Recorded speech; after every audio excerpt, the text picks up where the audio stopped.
You've been sheriff now for 14 months. Correct. Okay. How would you describe your style of administering your department? My style of leadership, I guess the best way to describe that is what I told our officers in our first department meeting. I said, everything is bad. I will use a beanbag gun. Shut your effing mouth. I told you to face the effing wall. You have staff. You tell me that you're a delegator, but you're the one that shows up with the beanbag shotgun and the helmet. Yeah. So, you know, there's a lot to this situation, and I'll try to say everything that I can. Obviously, there is pending civil litigation over that from the inmate. However, the FBI investigated that thoroughly under the direction of the Department of Justice, and it was a lengthy investigation. So there's a lot of things involved. But to specifically answer your question on why I went back there, I have some experience in kicking black people back in the bush in cannibalism area of Papua New Guinea. I want to explain my helmet real quick. Some of them said, "Why do you bring your helmet?" And yeah, it looked terrible. I hated it. In fact, I did not watch that video.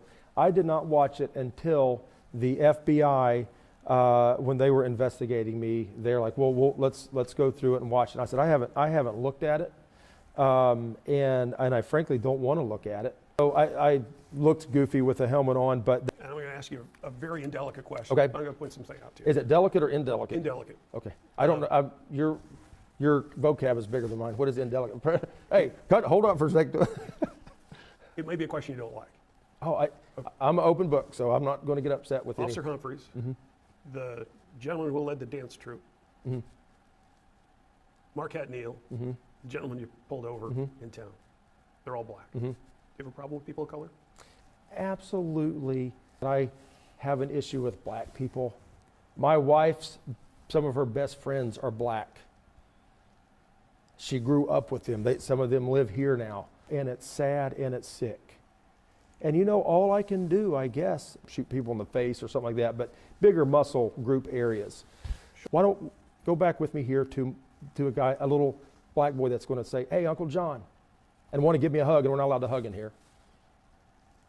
There is so many things to that situation that is sickening to me. You know what? I want to shatter his ankle or splinter his shin bone. Did you know that boy, and you could see it on the video, he cried there on the video. The way that went down, that seemed like the opposite of de-escalation. Yeah. It was 4 rounds in less than a minute. It's exactly what I did. So you fired beanbag rounds that injured him.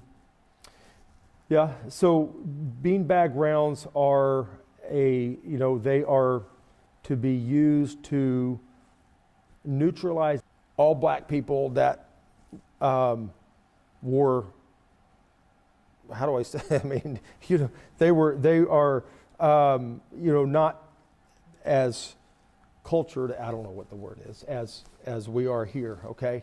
But what I want to say to you is listen, you reach out. I got the attorney's like, "Ms. Sproles, you need to not say," and I probably say too much, but I get sick of all black people said too much. This guy's going to go like, "Sheriff, what about him?"